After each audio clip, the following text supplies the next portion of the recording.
A very good morning, students. Welcome back to online class on Java programming course. In our previous session, we have seen the type conversion and type casting.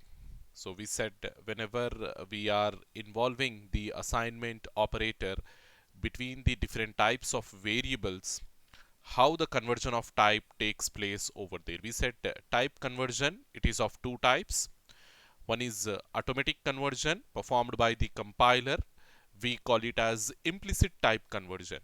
And the second type of conversion, it will be performed by the user. I mean, we as a program developer, we as a program writer, we have to perform the second type of conversion, that is explicit type conversion, or we can also call it as type casting.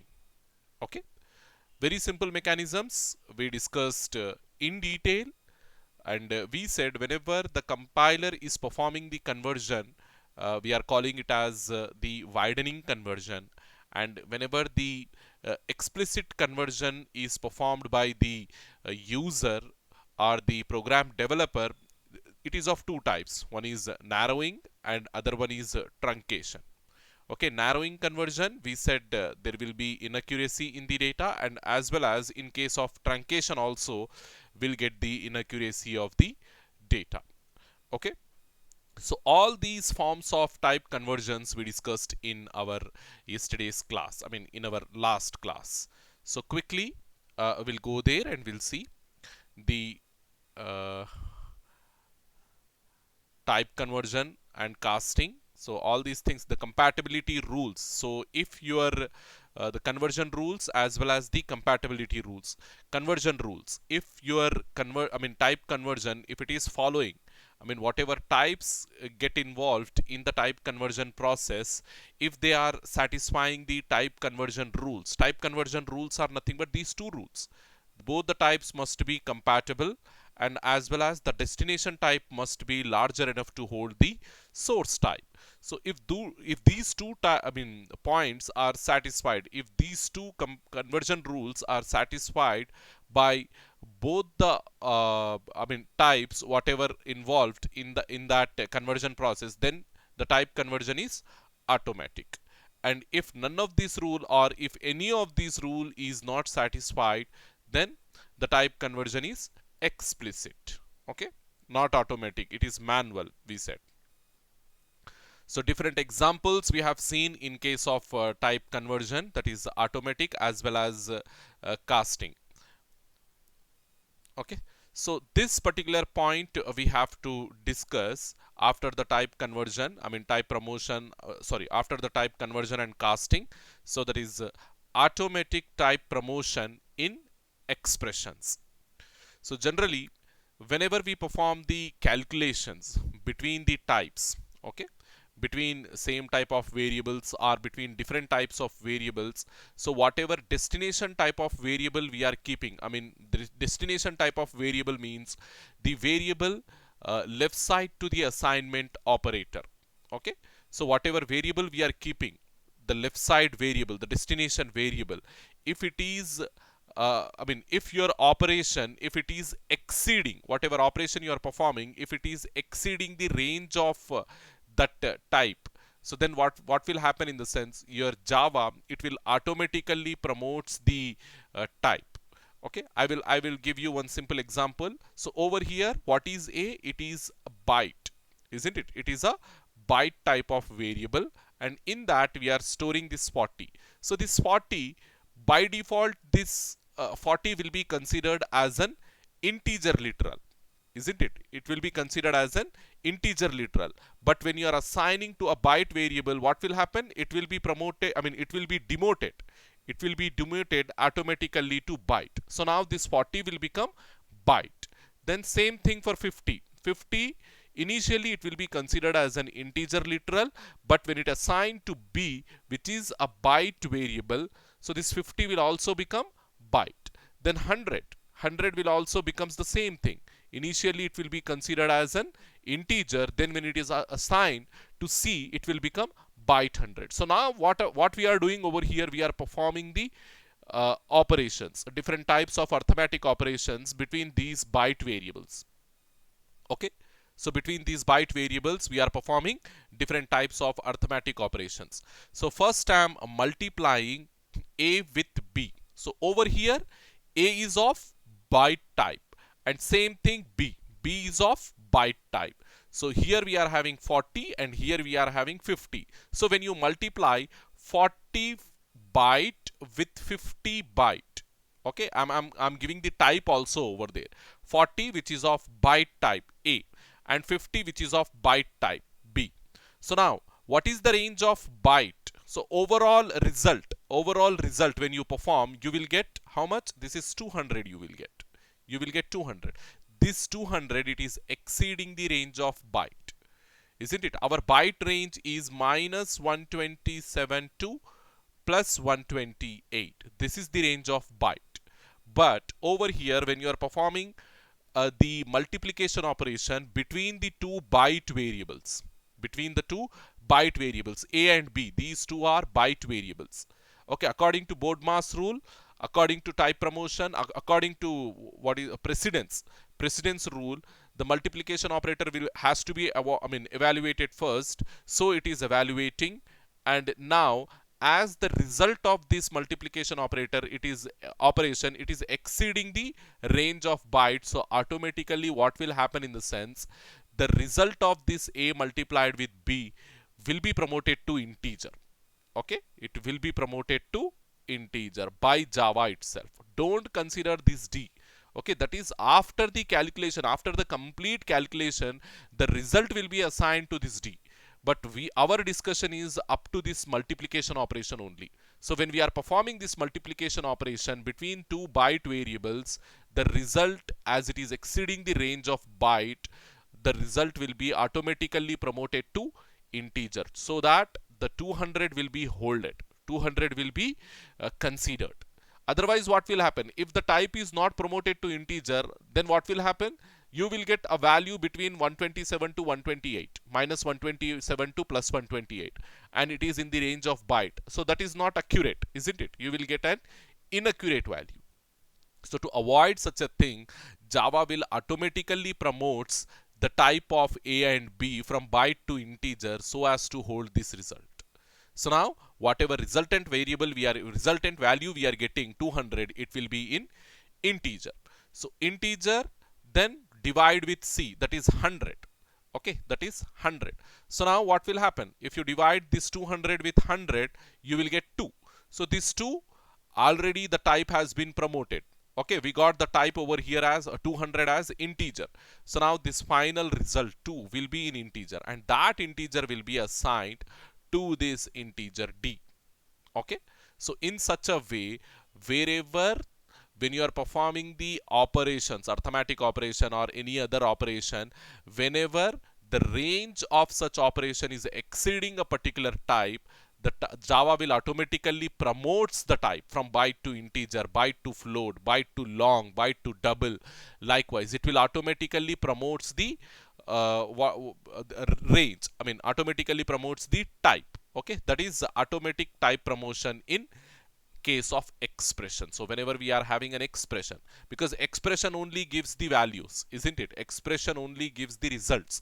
So if an expression is there and if you are performing operations inside that expression, and if those operations resulting the exceeded range, then the type will be automatically promoted.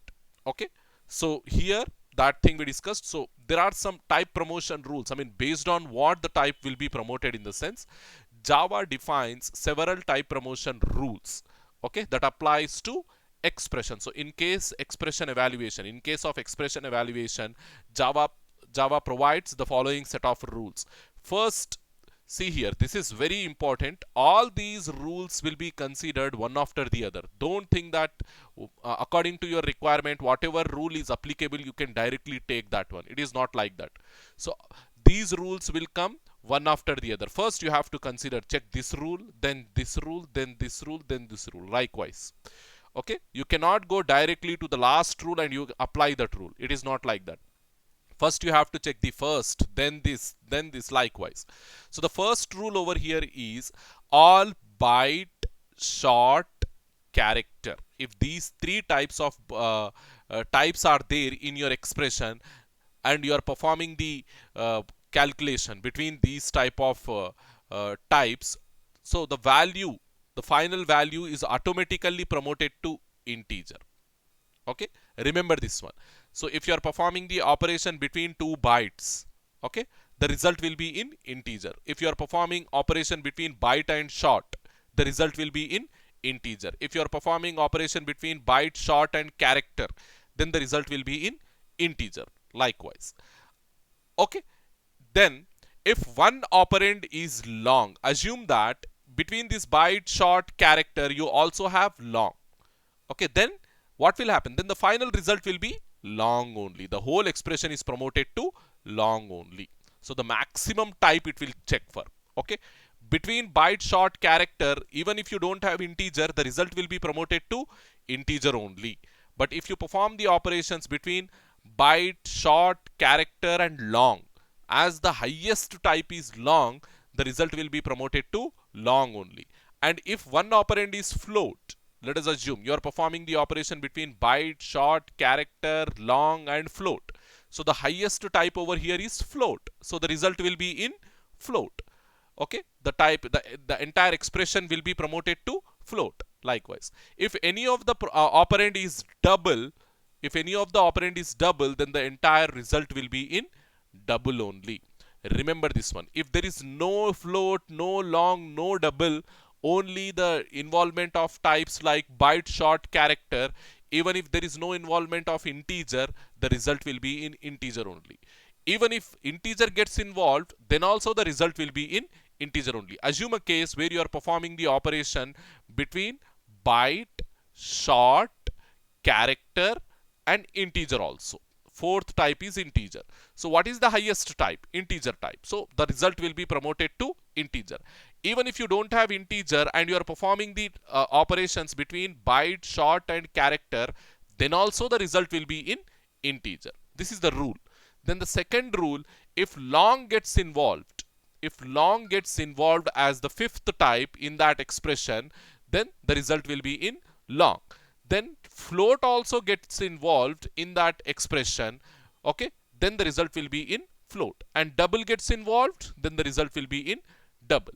Likewise, you have to remember these are the type promotion rules and this is automatic type promotion in expression. Hope you understood. Then we have the concept of comments. Comments, they are not new to us. We discussed the comments in C language, we discussed comments in C++ language, and here also we have comments in Java programming, object-oriented programming Java. So comments basically why we use in the sense for documentation purpose or in order to understand the code. To have the clarity on the code what we have written, we used to make comments in our programming. That is very familiar to you because many times we use these comments in our program implementation. Okay, there are three types of comments. Unlike your C and C++, there we have only two types. One is multi-line comment and single line comment. And nesting of comment, it is another concept. Over here we don't go into that much deep because comments, they don't ask any question. It is a simple thing in Java. It is an important thing in C, but over here in Java we have a lot of other things to discuss. That's the reason we are not going into deep, because you have the knowledge of these comments prior. I'm not dealing with this comments concept. Okay, just remember the purpose of using comments in our programming is for documentation as well as to get the clarity or to understand the code. Okay, there are three types of comments in Java: single line comment, multi-line comment, and there is another one that is documentation comment. Okay, documentation comment. So single line comment, to start a single line comment we use as usual 2 forward slashes. So this particular thing we use to start a single line comment. If you want to span your comment more than one line, so then you have to go for multi-line comment, and in that case we use forward slash followed by asterisk, like this, slash asterisk. So this particular thing is used to start a multi-line comment, and to end a multi-line comment the same token in reverse is used. Okay, first asterisk, then followed by the forward slash. And whatever lines, I mean whatever comment you want to write, you just write as multiple lines over here. Okay, so this is single line and multi-line. So there is another type of comment, documentation comment. So generally documentation comment we put in the beginning of the program code. Okay, before writing the program, we use this documentation comment. Generally documentation comment will have the project details. I mean, who are all the people get involved in this particular project, and what type of module it is, module related information, and I mean at what stage, I mean the completion of the project, it is at what stage, it is in the beginning, in the mid, or in the at the end. I mean, are there any errors we got, all those details. I mean the complete information, the complete status of the code we maintain inside this documentation. And generally this documentation we put before the code. Okay, as we said, in real time this Java programming allows us to do collaborative work. Okay, collaborative work in the sense more than one people will be involved, or more than one team will be involved. And during the project implementation there is always a possibility that the module which is developed by which is under development by one team can be transferred to some other team, isn't it? If the project manager thinks that a particular team is not capable of developing the project or developing the module which has been assigned, so immediately what the project manager will do, he asks the team uh, uh, to transfer the complete module to some other team. So at that time what will happen, whatever work the first team has done, they have to give the proper picture on that one, isn't it? So instead of sitting and writing the whole thing at once, what they do generally, as the project progresses, at each state they will try to document what sort of work they have done and what sort of errors they are getting, what sort of testing they have done, everything with the help of this documentation comment. So single line comment, multi-line comment, generally between the lines of code to put the comments we use, but whereas this documentation comment at the beginning of the code to maintain the status of the project or status of the code, we use this documentation comment. Remember this one. How the documentation comment will start? Just one forward slash followed by two asterisk symbols. And end token, it is same like your multi-line comment token. One asterisk followed by the forward slash. So likewise. So this is about comments. Three types of comments: single line, multi-line, and document.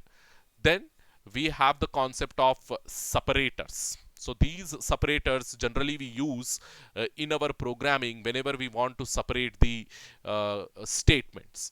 Okay, so in Java there are few characters that are used as separators. So separators, the most commonly used separator is nothing but your semicolon. So why we use a semicolon? In order to terminate a particular statement.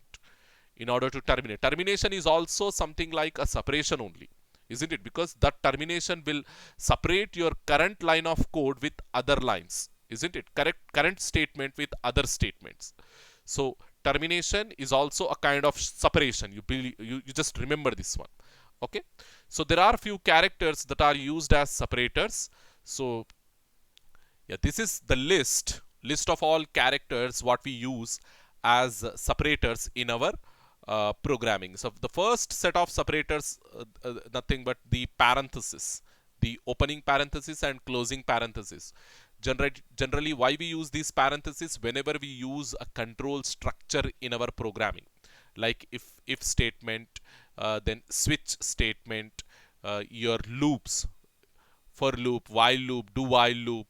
Okay, and whenever you are using a method, in all these cases we use these parentheses. Okay, so used to contain and in order to overwrite the precedence of a particular operator. So whenever you want to override the precedence of a particular operator, in that case also we use this parenthesis. Remember this one. These are the advantages. I mean, these are the major uses of these parentheses. Okay, used to contain list of parameters in method definition. Okay, method definition and invocation. Okay, also used for defining precedence in expressions. Okay, in order to override the precedence. and in control statements. So whenever we use control statements, we use this parenthesis. So all these are some of the important uses of this parenthesis. Then braces to define a scope, a new scope, or to define a block of statement in our programming. We use these braces.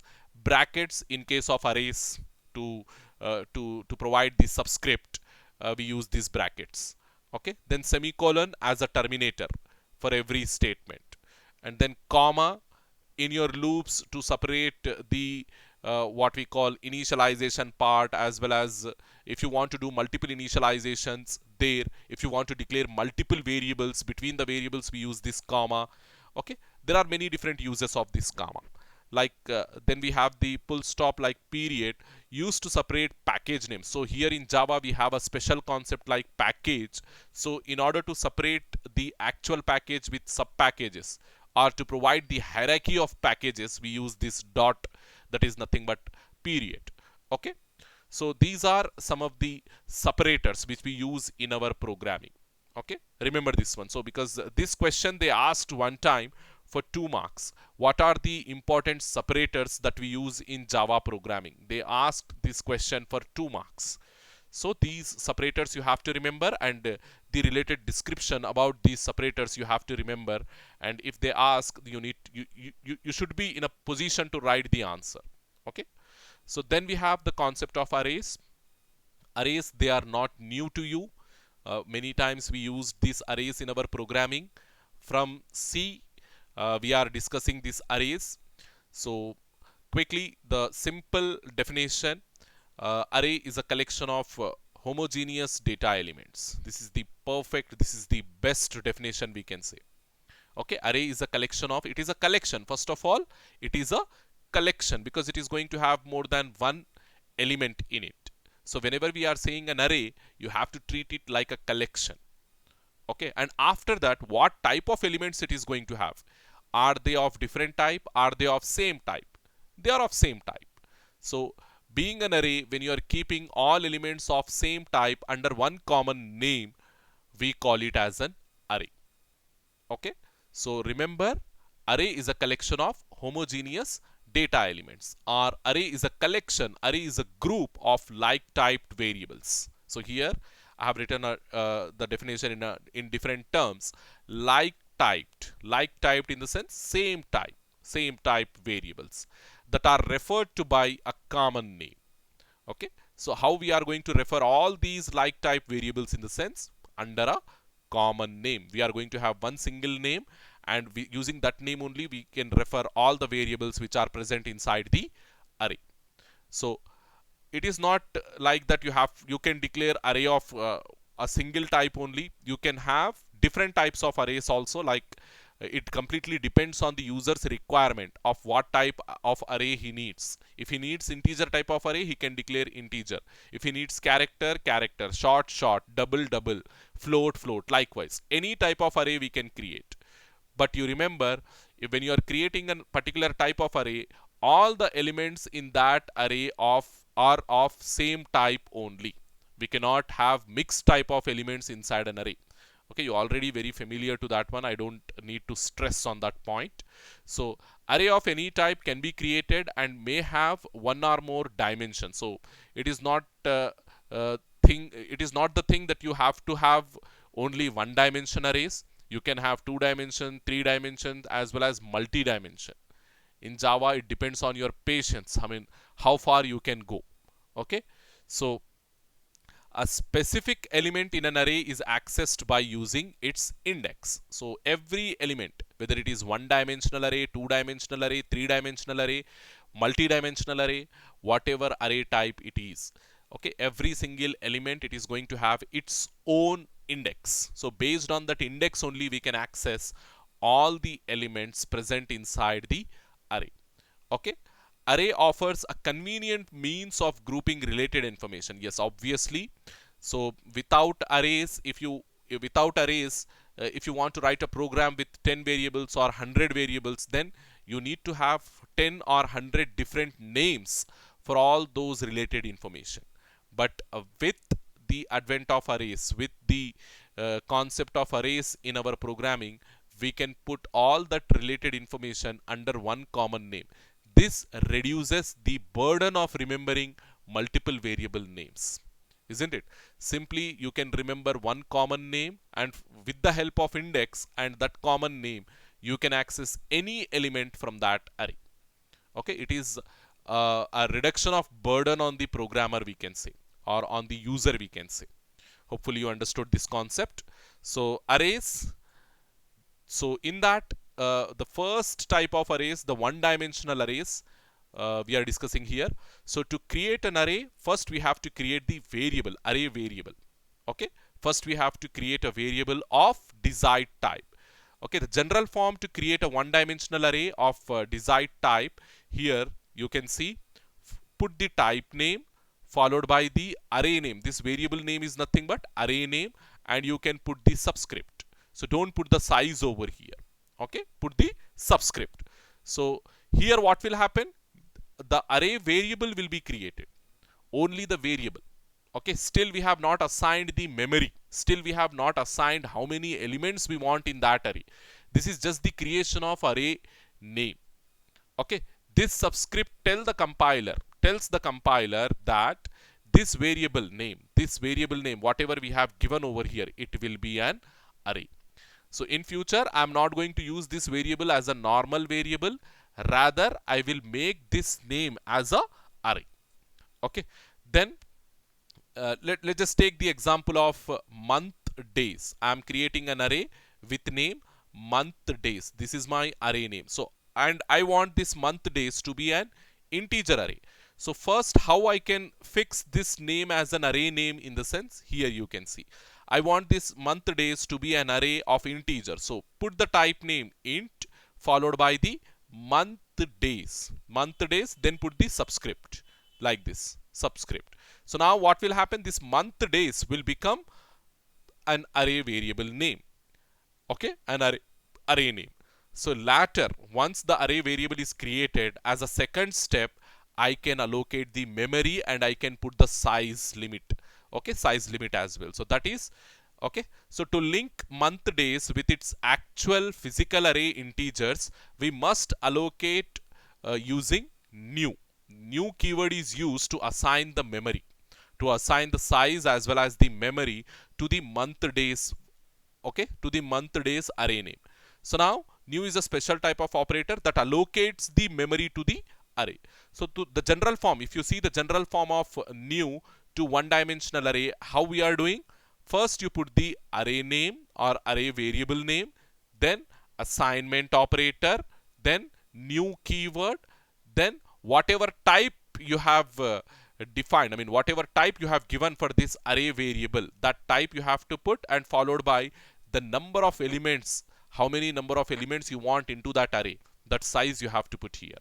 So overall here, yes, that array name will become the common name, and the new operator will assign the memory, and this new operator has to know what type of memory it has to assign and how many bytes of memory it has to assign.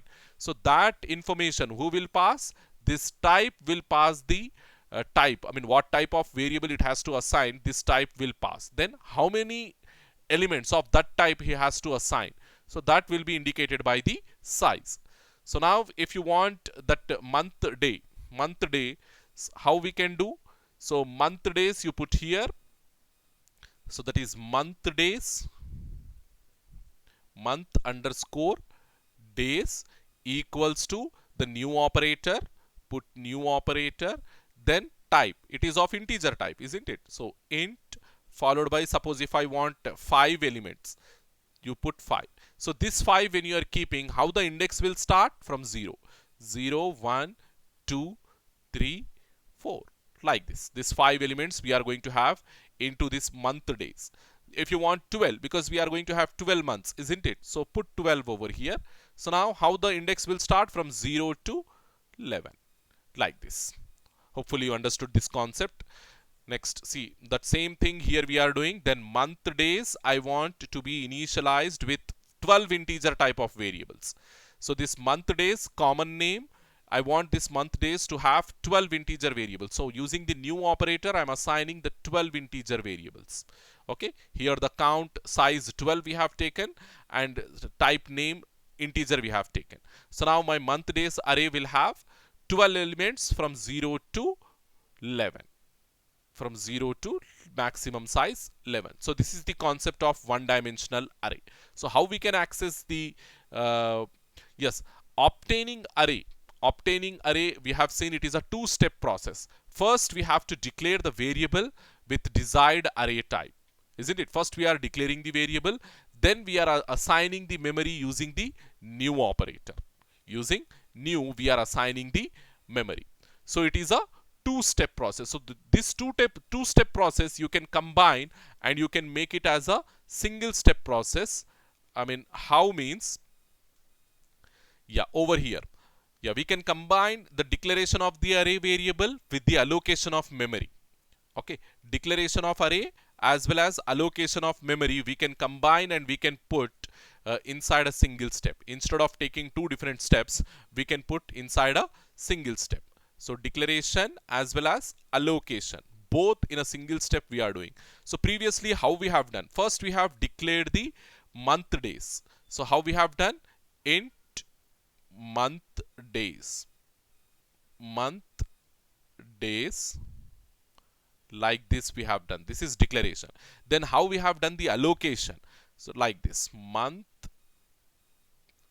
underscore days equals to new int of 12. Like this we have done. Two separate statements we have written for for one for declaration and one for allocation. But when it comes to the combining these two statements, we can combine. So this part you take and this part you take. That's it. This part as the first LHS and this part as the second RHS you take and combine them. So now int month days equals to new int of 12. Like this also you can do. Very simple. Like this also you can do. So that same thing I have done over here. Int month days of, yeah, here I forgot this one. Yeah, here you have to put, because here the month days of is there. So you have to put month days of, because you have to indicate this thing you want it like an array, not like a normal variable. You want it like an array. So must and should you have to put the subscript followed by new int of 12. So now what will happen, this month days as it is going to have 12 integer type of elements into it, and that 12 elements you can access using their index from 0 to 11. Likewise, hopefully you understood. So you can declare the array in two steps. One is declaration and one is allocation, or in a single step also you can do the declaration and allocation. Okay, now accessing individual elements you can access by simply using the index. Okay, so this is month of 1. Suppose if you want to assign 28 to month of 1. So first month, that is nothing but the second, isn't it? When we are taking the index value 1, that indicates the second element in month days. Okay, so generally second element in month days is February, second month. So that is 28, because the index will start from 0. So 0 will become January, 1 will become February, 2 will become March, likewise 3 April, likewise up to 11 December. So now what I am doing, month days of 1. So second month I am assigning with 28, because February month it generally contains 28 days. So that I am doing over here. Hopefully you understood. So in this way you can access. Or suppose if you want to print this one, month days, second month, how you can print month days of 1. If you want to print the last month, that is December, how you can, month days of 11. All these things you already know. Month days of 11. Like this you can print. Like this you can access. So suppose if you want to create an array, okay, if you want to create an array and you want to assign, you want to assign the elements to it, and you don't want to what we call allocate the memory using new operator, there is one way of initializing without size. Okay, this type of thing we discussed in C language. So int month days of equals to, put how many elements you want to put over here, put all those elements like this. So in short, what will happen here, also we provided how many elements, 12 elements. So starting with January, 12 elements we have provided. In each month, how many days we are going to have, that count we have provided over here. So now what will happen? This month days will become an array of 12 elements, where every element is going to take the number of days from this count, from this list, from this set of elements. So here this will become month days of 0, month days of 1, month days of 2, and so on. The last will become month days of 11 likewise. Hopefully you understood. So this is accessing the elements, and this is initializing the elements without the size and without the new operator. So this is also completely allowed in Java. So the next thing, multi-dimensional array. So multi-dimensional array is, here we discuss two things. One is 2-dimensional and other one is 3-dimensional. There is another possibility, we can go for more than 3 dimensions as well, but it is too complex to understand and too complex to do at this basic level. Okay, so at research level they will do such programs, they will do such concepts. Okay, more than 3 dimensions, arrays with more than 3 dimensions, it is also possible. Okay, so in Java, multi-dimensional arrays are actually arrays of arrays. Okay, so we have one-dimensional array. If you put one-dimensional arrays as an array, that will become a two-dimensional array. Okay, so to declare a multi-dimensional array variable, specify each additional index using one set of square brackets. So as many dimensions you want, that many set of square brackets you have to put. So for one-dimensional arrays, we have taken only one square bracket like this. Okay, if it is a two-dimensional array, put 2 square brackets. If it is a 3-dimensional array, put 3 square brackets like this. If it is more than 3 dimensions, you simply have to put another dimension. Okay, like this. So this sort of things, it is not possible. Generally your compiler, Java compiler, will not allow. At the research level we can do such things. Okay, yes, here what we are doing, I am declaring a two-dimensional array, okay, of 4 by 5 called 2D. My two-dimensional array name is 2D. So int 2D of 2 dimensions we have to put, because I want an array of 2 dimensions. So equals to new, allocate the integer memory of size 4 by 5. So total 20 elements as 4 rows and 5 columns it will allocate. 4 rows and 5 columns it will allocate. Hopefully you understood. So this is the two-dimensional array. Then we have 3-dimensional array. It is also possible in Java. You just take another set of square brackets. So as you can see over here, to declare a 3-dimensional array of 3 by 4 by 5. So here there is a concept of planes. Okay, so 3 planes. In each plane we are going to have 4 rows and 5 columns. Okay, so if you are familiar with that mathematics concept, when we have 1 dimension, 2 dimension and 3 dimensions in the z axis direction, we are going to have planes. Okay, so in each plane we are going to have one set of 2-dimensional array. So it is 3-dimensional array is nothing but it is an array of 2-dimensional arrays. It is an array of 2-dimensional arrays. So 3-dimensional array we are declaring. So simply put 3 square brackets, 3 set of square brackets to indicate it as a 3-dimensional array. Now using the new operator, assign the memory 3 by 4 by 5. So suppose in order to access, so this plane dimensions, how it will start from 0 to 2. This plane dimension, it is 0 to 2. This rows dimension, this is 0 to 3. This column dimension, it is 0 to 4. Accordingly, from 0th plane, 0th row, 0th column element you can access. From second plane, that is 0. So like this if you are accessing. So 3D of second plane, second row, second column. Like this you can access. Okay, second plane, second row, second column. Another one, if you want to access the last plane, that is the third plane, fourth row, fifth column. How you have to? Third plane in the sense you have to put 2. Fourth row in the sense 3. Fifth column in the sense 4th. Likewise, because the last plane is 2, the last row is 3, the last column is 4. Likewise, you have to put and you have to access. So this is about three-dimensional arrays. There is another way of declaring the arrays. It is very simple because in our previous case we have taken this square brackets after the variable name, array variable name.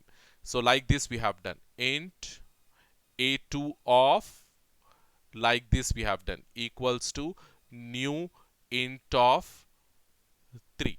Previously we have done like this, but it is same like doing like this as well. Okay, instead of taking this square brackets after the variable name, you can even take those square brackets before the, sorry, after the type. Okay, after the type also you can take. So there is one advantage of doing such a thing. So like this, see, instead of making nums, nums2, nums3, 3 as an array, so generally we have to do like this. In order to make nums, nums2 and nums3 as arrays, we have to put a set of square bracket after each variable name in order to make these 3 as arrays. But instead of doing like this, in order to make these 3 as arrays, instead of writing repeated square brackets, you can simply make this square bracket after the type. So that is int of, then put nums1, nums1, nums2, nums3, nums, nums2, nums3, like this. This is. So here the repetition got removed. Okay, repetition of keeping these square brackets again and again, we removed that one and we simply kept only once the square bracket, and now this nums, nums2 and nums3 all will become arrays. Okay, not only for one dimensions, you can also go for two dimensions. So previously we kept this square brackets after 2D, isn't it, after 2D two variable name, but you can even do that one, that same thing, but just by keeping these square brackets after the type. Okay, after the type name. So like this also you can do, and like this also you can do. This is just an alternate approach of declaring the array. Okay, hopefully you understood all these concepts. So quickly we'll revise what concepts we discussed. So first we have completed the type promotion in expression. So how the type will be automatically promoted from byte to integer or long, double, float, that rules we have discussed. Then comments we have discussed, three types of comments: single line, multi-line and documentation comments. Then we have also seen the separators concept and then the arrays concept. In arrays, because it is quite familiar to you, I have not taken each and every example over here, because even if I do that one, it will be a repetition to you.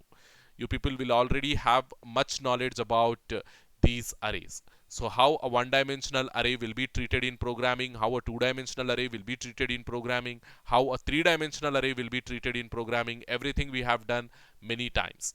So simply I have revised that concept with the help of simple examples over here, and what syntax the Java will follow, that also I have explained. Okay, so arrays, then one-dimensional arrays we discussed, multi-dimensional arrays, in that two-dimensional as well as the three-dimensional arrays we have discussed, and there is an alternative syntax for a declaration that also we have seen. Hopefully you understood all these concepts. In our next session we'll be discussing two things. One is operators, they are also quite familiar to you, and the control statements. So with that, mostly the basics I will conclude in the Java programming, and immediately we'll get into the classes and objects concept. Okay, so we need to work more over there. That's the reason I'm not stressing this basics much. Okay, hopefully you understood. Thank you very much, students.